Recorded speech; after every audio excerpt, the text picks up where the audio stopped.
श्री स्वामी समर्थ। तुम्हा सर्वांचं माझ्या चॅनलमध्ये मनापासून स्वागत आहे। तर बघा, आज आहे सर्व पितृ अमावस्या म्हणजे पितृ पंधरवड्याचा शेवटचा दिवस। या 15 दिवसांमध्ये जर आपल्याला आपल्या पित्रांसाठी काहीच उपाय करणं झालं नसेल, कोणत्या सेवा करणं झालं नसतील, तुम्हाला तुमच्या पित्रांची तिथी माहित नसेल, तर या सर्व पितृ अमावस्येच्या दिवशी आपण तर्पण, श्राद्ध, पिंडदान या गोष्टी करू शकतो। तर बघा, अतिशय एक प्रभावी उपाय आज आपल्याला संध्याकाळी आपल्या पित्रांसाठी करायचं आहे। हे सर्व पितृ अमावस्या खूप महत्त्वाची आहे। या अमावस्येला काय एवढे महत्त्व आहे, तर ज्या पित्रांमुळे, आपल्या पूर्वजांमुळे आपल्याकडे जे काही आहे ते त्यांचंच आहे, आपण आज जिथे आहेत ते त्यांच्यामुळेच आहे। तर त्यांच्यासाठी आपल्याला या पितृपक्षामध्ये सेवा, उपाय तसेच त्यांच्या तिथीला त्यांना नैवेद्य, तर्पण हे सर्व करणं खूप महत्त्वाचं आहे। तर आज संध्याकाळी एक तांदळाचा उपाय आपल्याला सर्वांनी आवर्जून करायचा आहे। हा उपाय प्रदीपजी मिश्रांनी शिव महापुराणामध्ये सांगितलेला आहे।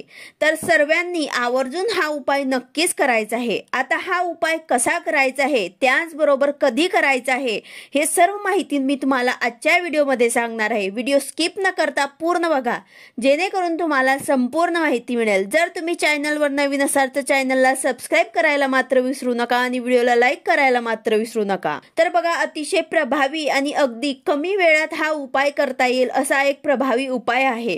तर आज संध्याकाळी आपल्याला हा उपाय आपल्या मुख्य दरवाजाच्या बाहेर आपल्याला करायचा आहे।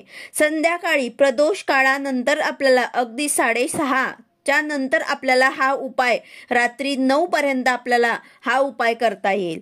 तर हा उपाय घरातील कोणतीही व्यक्ती करू शकते। जर समजा तुमच्या घरातील महिलांना काही अडचण असेल, मासिक विटाळ आले असेल, तर तुम्ही तुमच्या मिस्टरांकडनं, तुमच्या मुलांकडनं हा उपाय करून घेऊ शकतात, जेणेकरून आपले जे पित्र आहेत त्यांना सद्गती प्राप्त होईल। आणि असं म्हटलं जातं की या सर्व पितृ अमावस्येच्या दिवशी आपले जे पित्र आहेत ते देवलोकात परत जात असतात, तर त्यांना शांती मिळावी, सद्गती प्राप्त व्हावी, त्याचा जो प्रवास आहे तो सुखकर व्हावा व त्यांची कृपा आपल्याला प्राप्त व्हावी, त्यासाठी हा उपाय अतिशय महत्त्वाचा आहे।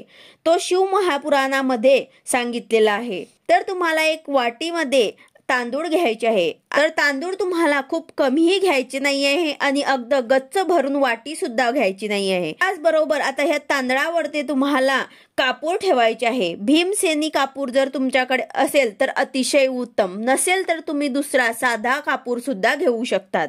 मला हा कापूर तांदळांवरती ठेवायचा आहे। आता 3-4 कापडाच्या वड्या घेतल्या तरी सुद्धा चालतील, किंवा भीमसेनी कापूर जर तुमच्याकडे असेल तर एक मोठा खडा तुम्ही घेऊ शकतात, तो तुम्हाला तांदळांवरती ठेवायचा आहे। आणि ही जी वाटी आहे ते तुम्हाला तुमच्या मुख्य प्रवेशद्वाराच्या बाहेर, आपल्या घराकडे आपण जेव्हा तोंड करतो तर आपल्याला आपल्या मुख्य दरवाजाच्या बाहेर उभं राहून आपल्या उजव्या हाताकडनं ठेवायची आहे। म्हणजेच आपण उभे आहेत, आपल्या घराकडे बघत आहोत, आपण आतमध्ये येत आहोत, तेव्हा आपला जो उजवा हात येतो तिथे तुम्हाला ही वाटी ठेवायची आहे। आणि ही वाटी तिथे ठेवल्यानंतर आपल्याला आपल्या पित्रांचं स्मरण करायचं आहे, त्यांना नमस्कार करायचा आहे आणि ओम पितृदेवताभ्यो नमः, ओम पितृदेवताभ्यो नमः असं तुम्हाला 11 वेळा या मंत्राचा जप करायचा आहे आणि पित्रांना नमस्कार करायचा आहे। त्यानंतर हे कापूर जे आपण ठेवलेलं आहे ते तुम्हाला प्रज्वलित करायचं आहे। त्यानंतर आपल्याला आपल्या घरामध्ये यायचं आहे। आता हे कापूर जोपर्यंत जळेल तोपर्यंत तुम्हाला दार आपल्याला उघडच ठेवायचं आहे। त्यानंतर आपलं जे दार आहे ते आपण लावू शकतो, पण ही वाटी जी आहे ती तिथेच आपल्याला बाहेरच राहू द्यायची आहे। ही वाटी आपल्याला घरात आणायची नाही आहे।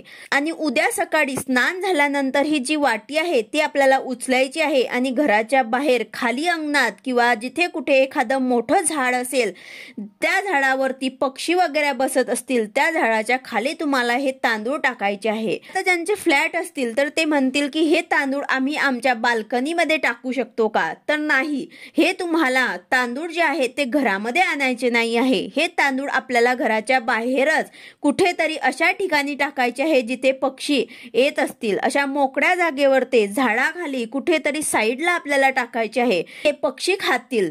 तर अशा ठिकाणी तुम्हाला हे तांदूळ टाकायचे आहे, घरामध्ये चुकूनही आणायचे नाही आहे। तर या पद्धतीने हा साधा आणि सोपा उपाय आपल्याला करायचा आहे। या पद्धतीने पितृपक्षाच्या शेवटच्या दिवशी आपल्याला हा उपाय आवर्जून करायचा आहे। पित्रांसाठी आपल्याला हा उपाय करायला विसरायचं नाहीये।